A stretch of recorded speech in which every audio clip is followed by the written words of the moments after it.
State of the Nation.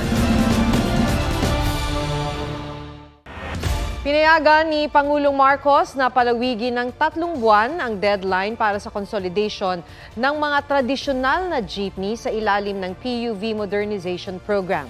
Ang LTFRB na tatalima raw sa utos, pinayuhan ng mga operator at driver na samantalahin ang extension ng deadline.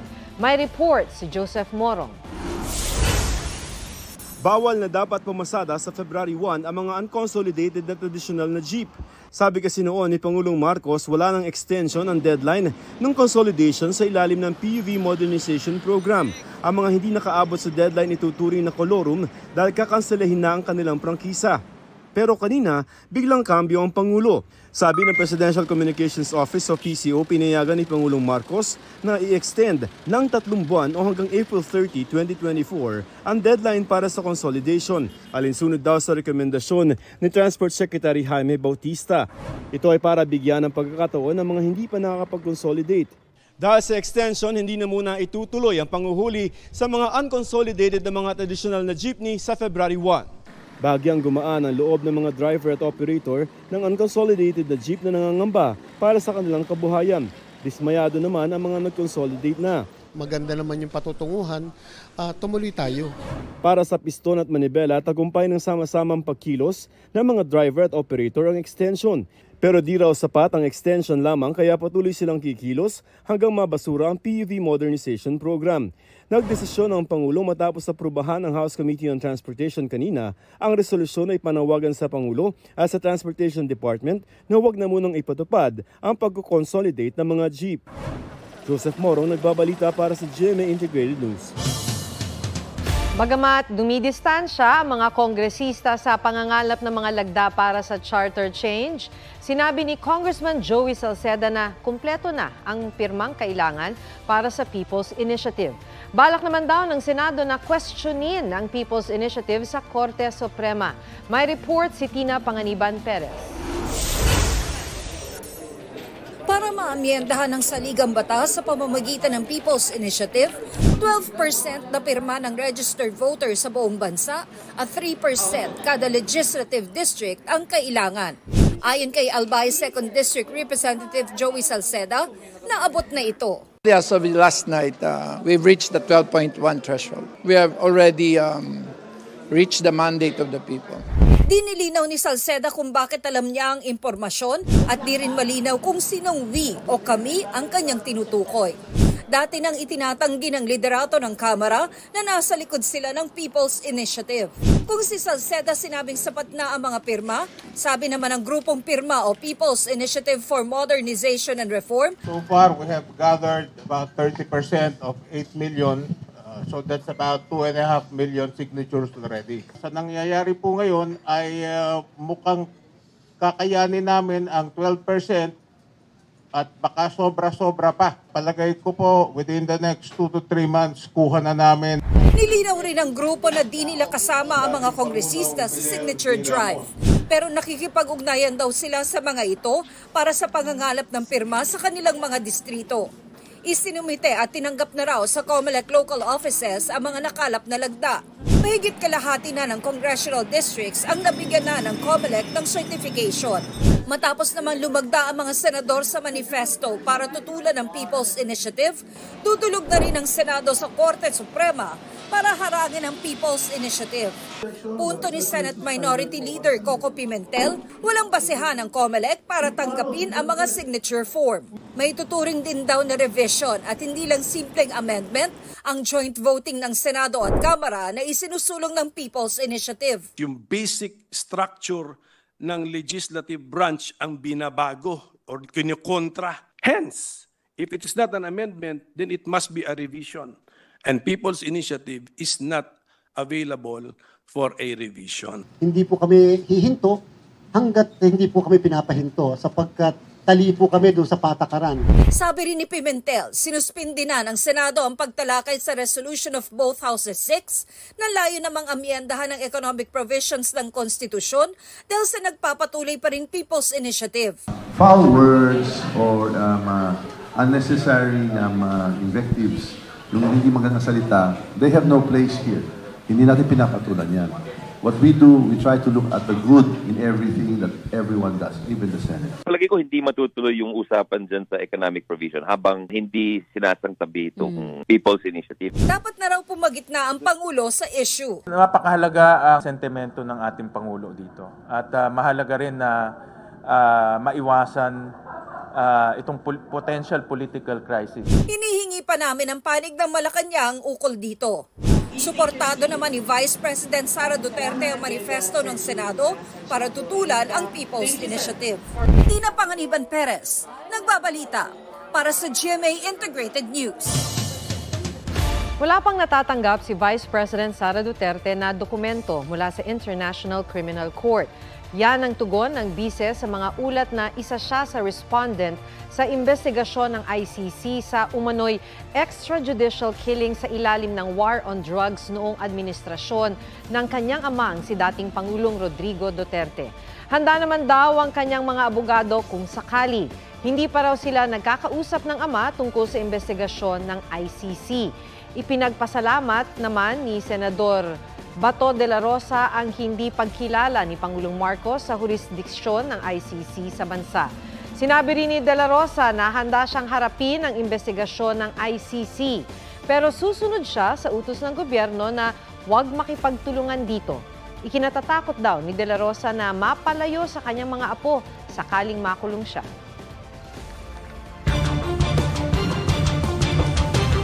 Paiibigin, peperahan at iiwanan. Yan ang modus ng isang lalaking nahuli sa Mandaluyong. Ang mga biktima niya umabot sa 20. May report si John Consulta. Pumasok ang mga ahente ng NBI Cybercrime Division sa restaurant na ito sa Mandaluyong City. Arestado ang suspect na si Jeremiah Jaime Vergara. Nang inspeksyonin ng NBI sa kanilang opisina ang kanyang bag, tumambad ang ilang bank passbook, passport at 3 sachet ng cocaine at paraphernalia. Ayon sa NBI, Tinder swindler ang diskarte ng suspect. Itong subject natin usually engages in a dating apps. Ang kanyang mga biktima, pinapaibig muna niya. Mag-o-offer siya ngayon ng sort of business in the form of investment. For example, condominium sale or renta ng house and lot. Yung pera, dadalhin niya sa casino. Pag natalo, iiwan ng luhaan yung ating biktima. Kwento ng biktimang si Ana, nag-research naman daw siya para i-double check ang kadate. Pero napaniwala raw siya hanggang matangay ang ilang daang libong piso niyang ipon. Yung pera kaya mong kitain, kaya mong makabangon from that in a certain period of time. Pero yung trauma, yung halos mawalan ka ng confidence sa sarili mo, tsaka tiwala sa mismong sarili mo, yun yung pinakamasakit. Aabot sa 20 ang nabiktima ng suspect na natangayan umano niya ng 15 milyong piso. Pinakita nila na merong silang hawak ng sachet ng cocaine. Tapos sabi po nila, galing daw po sa bag ko. But hindi ho sa akin yun. Hinanap niyo po sila sa dating app, pinaibig, tapos kinuha na ng pera para sa investment daw ko. Pero nung nakuha doon po yung pera, iniwan niyo po sa tinloko lang. Ano nga sabi niyo po doon? No comment. No comment. Na-inquest ng suspect. John Consulta, nagbabalita para sa GMA Integrated News. Hindi raw haharap sa Senado si Pastor Apollo Kibuloy kahit pa ipinasubpina siya sa investigasyon tungkol sa umano'y mga pang-aabuso niya sa ilang miyembro ng Kingdom of Jesus Christ o KOJC. So audio recording na galing sa SMNI network na mula raw sa KOJC, tinawag ni Kibuloy na bogus o peke ang mga testigo pati ang pagdinig ng Senado. Kung totoo raw ang mga alegasyon ng mga witness, bakit daw tinakpan ng kanilang mga mukha at binibigyan ng alias? Handa naman daw si Kibuloy na humarap sa kahit anong korte. Anya, ang mga alegasyon laban sa kanya ay kriminal at di raw sa Senado dapat pag-usapan. Sabi naman ni Senadora Risa Ontiveros na chairman ng komiteng nagsasagawa ng pagdinig, naghahanda pa rin sila sa pagharap ni Kibuloy na sentro ng paratang ng mga biktima. Tinitingnan din daw ni Ontiveros sa DOJ kung maaaring mag-issue ng lookout bulletin order o hold departure order laban kay Kibuloy.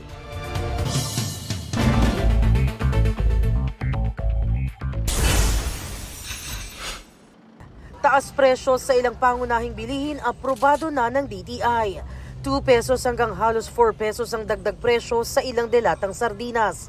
3.50 hanggang 6 pesos naman sa mga powdered milk at 1.50 hanggang 4 pesos sa sabong panligo. Pagtanggap ng 4 million plastic cards na donasyon para sa driver's license, pinakansela ng LTO. Ayon kay LTO Chief Vigor Mendoza II, kailangan munang bumalangkas ng guidelines bago tanggapin ang donasyon na nagkakahalaga ng 160 million pesos sa ngalan ng transparency. Dumulog daw sila sa DOTR at kapag may guidelines na, kailangan pa itong ipaalam sa donor kung papayag ito sa mga posibleng kondisyon.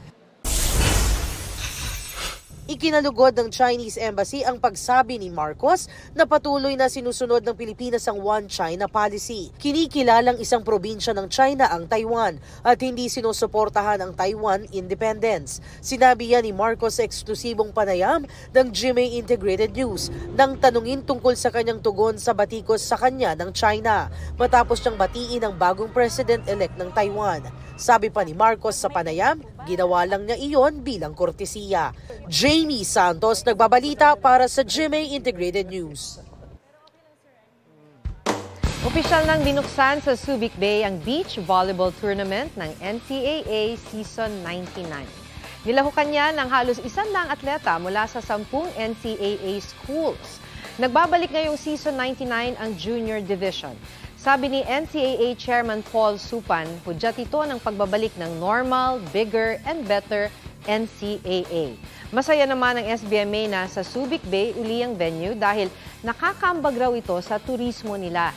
Defending champion sa men's division ang University of Perpetual Help System Delta, Colegio de San Juan de Letra naman sa women's division. Bukas sa publiko ang NCAA Beach Volleyball Tournament at pwedeng mapanood ng libre hanggang sa Linggo, January 28, sa Sand Court ng Subic Bay Freeport. Wagi ang GMA Network at GMA Integrated News sa 20th Quill Awards. Pinarangalan ang 24 oras para sa ulat na Sinking Cities na bahagi ng climate change series na banta ng nagbabagong klima. Pinarangalan din ang saksi para sa ulat nito ukol sa kahalagahan ng Sierra Madre. Panalo rin ang Sounds and Stories of the Philippines na digital project ng GMA Integrated News, GMA Public Affairs at Spotify.